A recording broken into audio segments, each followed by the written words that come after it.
Ma'am, neighbors say there's loud music. Again, it's 2 in the morning. What's going on? I'm just getting home from a double. There's no music. I barely made it to the couch before you knocked. I need to verify that. Step aside so I can check. Sir, it's quiet. Look, my phone shows the decibels. I'm not trying to cause trouble. I'm just You're trying to making this sleep. harder than it needs to be. And I'm telling you, there's... At exactly 2:14 a.m., a doorbell camera inside a wet, narrow hallway in Tacoma, Washington, caught something ugly on its curved glass lens. A tired black woman stood barefoot in hospital scrubs, her back pressed to her own front door. A white police officer stood inches from her face, blocking the hallway with his body, his shadow swallowing her whole. "You don't get to decide when I leave," he said flatly. "I'm telling you right now, if you don't comply, I will force entry." She blinked slow. Her eyes were red from no sleep.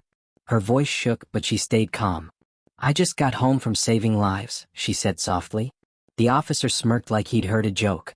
What he didn't know, what no one in that hallway knew, was that the woman he was threatening had more power in her bloodline, her record, and her silence than his entire department combined. And every second of it was being recorded. Before we go any further, subscribe to the channel so you don't miss stories like this that expose truth and power, and drop a comment telling us where you're watching from. This story reaches farther than Tacoma. Step outside. Now. Officer Daniel Crowley said it slow, like he was talking to a child who didn't understand English. Rainwater dripped from his jacket onto the floor. His hand hovered close to his baton, not touching it yet, but close enough to make a point. Naomi Brooks didn't move. She stood in the doorway of apartment 3C, the number scratched and chipped from years of renters.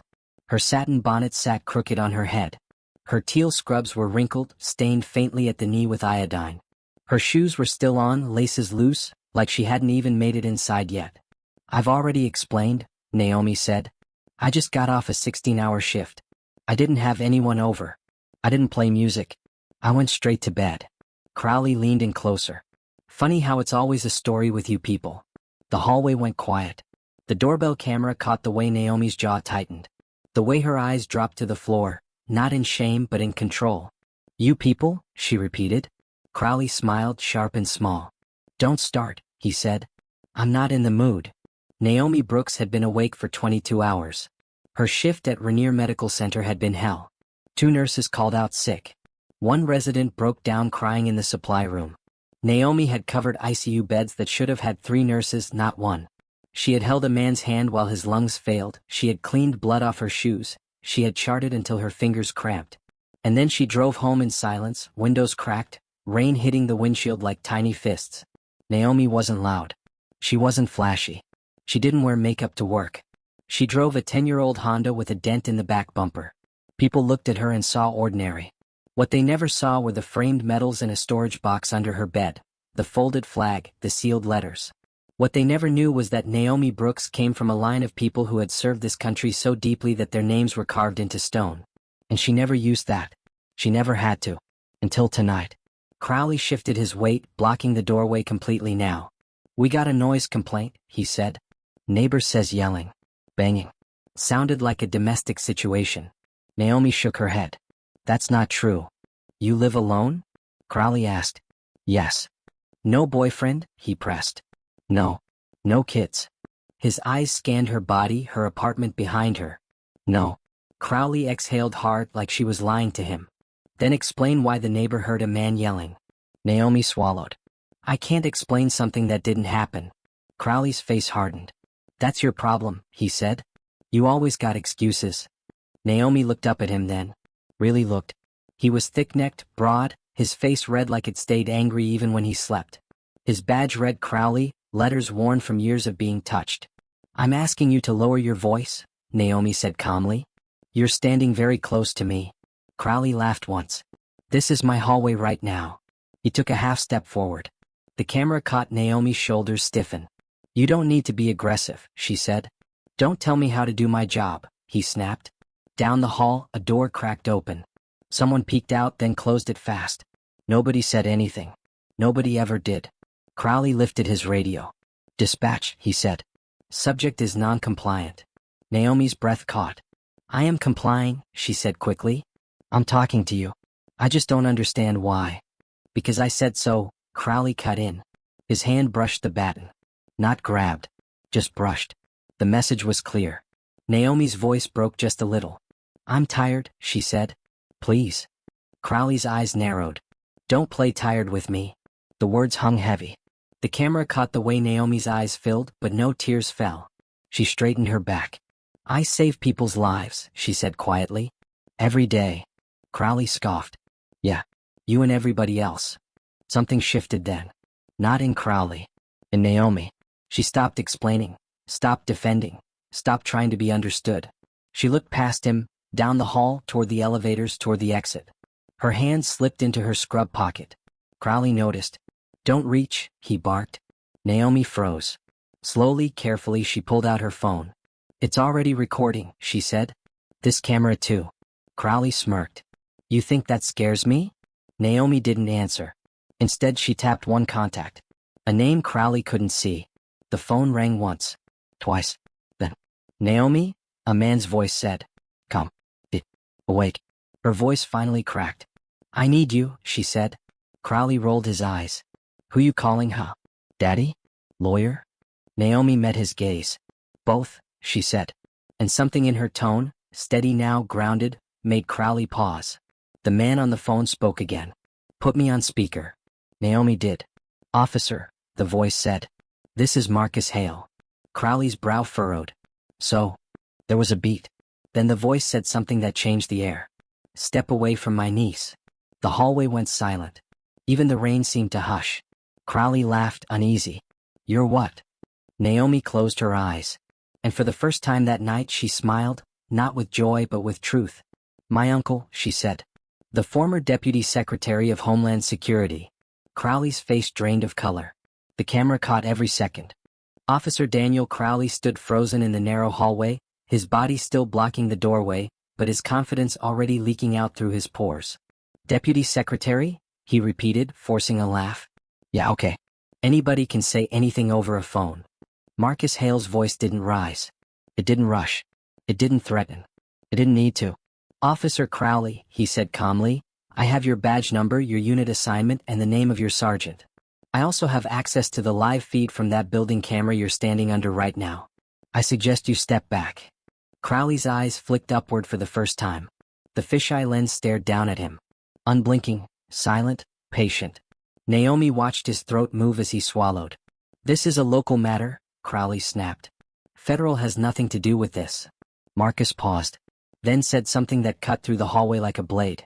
Officer, my niece spent 6 years as a combat ICU nurse attached to the 75th Ranger Regiment. She pulled bodies out of burning vehicles in Kandahar. She stabilized soldiers under gunfire. And tonight, she worked a 16-hour civilian ICU shift because your city can't keep hospitals staffed. Crowley's mouth opened. No words came out. Marcus continued. And right now, you are threatening forced entry against a woman who has done more for this country than you ever will. On camera, Naomi felt something loosen in her chest. Not relief. Permission. Crowley took a step back. Just one. It was small, but the camera caught it. Down the hall, doors opened again. Slower this time. Curious. Careful. A man in pajama pants leaned out. A woman wrapped in a robe whispered something. Someone started recording on their phone. Crowley adjusted his vest, suddenly aware of every eye. I'm just responding to a call, he said, his voice lower now. If she'd cooperated. Marcus cut him off. She did cooperate.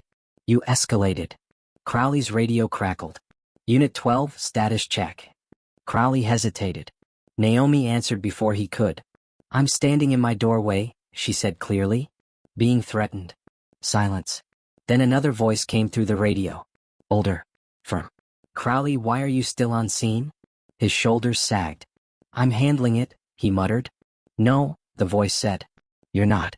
Step away from the resident. Crowley looked down the hall toward the elevators. They opened. 2 officers stepped out. One of them froze when he saw Naomi. Jesus, the younger one whispered. That's Nurse Brooks. Naomi blinked. The officer nodded at her. You saved my mom last winter, he said quietly. Heart failure. ICU. Crowley turned to him, stunned. You know her? Yes, sir, the officer said. Everyone at Rainier does. The older officer walked forward, eyes hard on Crowley. Give me your baton, he said. Crowley didn't move. Now. Crowley unclipped it and handed it over. The hallway felt smaller. Utter. The older officer turned to Naomi. Ma'am, he said gently. I'm Sergeant Elliot Voss. I'm sorry for what just happened. Naomi nodded once. I want him gone, she said.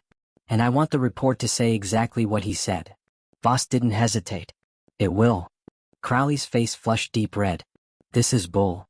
Go home, Voss snapped. Before you make it worse. Crowley opened his mouth again. Marcus's voice came through the phone one last time. Officer Crowley, he said softly.